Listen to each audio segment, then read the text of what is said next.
People are concerned.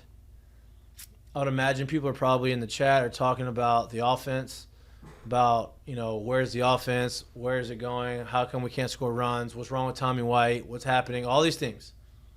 Hold on, okay? Because before the year started, Jared and I mentioned, hey, the offense is going to be fine. They're going to score runs differently. They're not going to bang 5 home runs a game. They're not going to hit 150 home runs a year this year.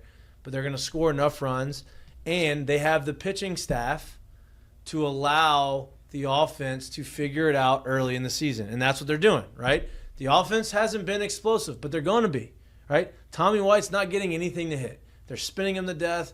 They're trying to put him on base. They're not giving him, and he's got a little frustrated, but then at the end of the towards the end of the series, you could see him start to take some of the pitches that he wasn't swinging at, pitches borderline off, better takes, right? He's in a tough spot. No doubt. And look, it's gonna happen, right? He's gonna start driving guys in. He's gonna start hitting home runs. That's inevitable. Travinsky is leading the team in RBIs, I believe. They haven't been what you wanted to see them or what you had hoped, but they're exactly what I expected offensively right now.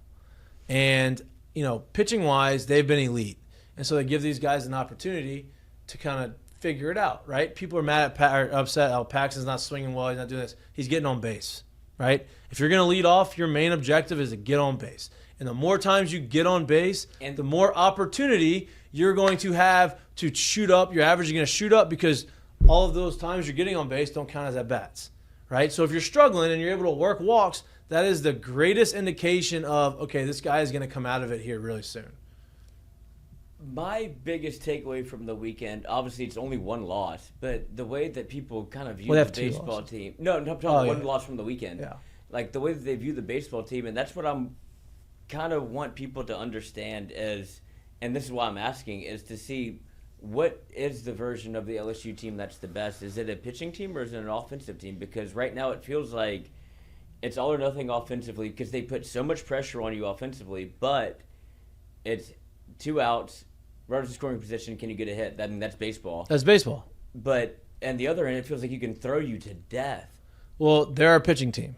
That's what I'm saying. Is it offensive or defensive? They're defensive. They're offensive. They're a defensive team right now, right? I think you're going to look up at the end of the year and you're like, damn, this team was pretty balanced. They scored a good amount of runs. They scored them in different ways. They're able to, move guys over, hit doubles. They're great with runners on scoring position.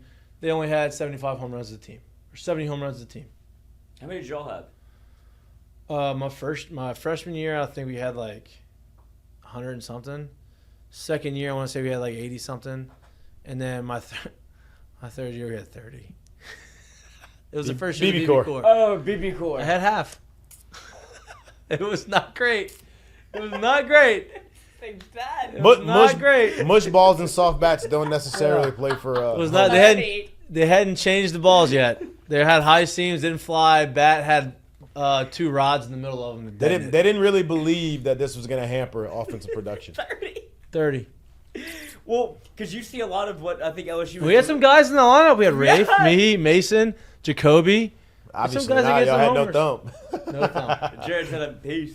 Then No, Mason no ended up thumb. hitting like 17 and 20 or something 2 years after that. They Like, switched great. back, just but in time. that's part of it is because you see the amount of pressure that LSU puts on you offensively, and it feels like you're waiting for what you kind of saw last year, where who's going to have the big stick wherever it comes out. That okay, is it Travinsky and Tommy White? It feels like they're getting undue pressure because you're waiting for a home run, and this is perfectly for you. Weather's about to change. It's been blowing in. Yep. And Brady Neal has been mashing balls that haven't gotten over the fence, but you can't hit them any harder. No doubt. I mean, the triple that Bear Jones had should have been hit over the hitter's eye. He hit it, and he's like, damn, this ball's crushed. The one he didn't get out, the one that didn't get out to left center, that was a fly out that went 160 miles an hour off the bat, right? Like, these things happen to every team. LSU's about to mash. I don't think that anybody needs to focus on one guy. I think one thing that you've noticed from this lineup is everybody in this lineup has done something at one point in this season to carry the offense, right? Bear Jones has leading the team in home runs. He's had games where he's been the guy. Stravinsky's had games where he's been the guy. You've had Milam. 2 times. Milam has been the guy. He's been the table setter, right?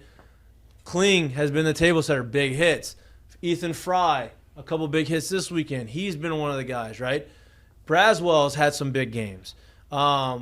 You talked about Brady Neal. He's had big games, right? So you have a lot of guys capable. Pearson, 2 home runs in a game this year, right? You've had guys up and down this lineup show you that they're able to do it.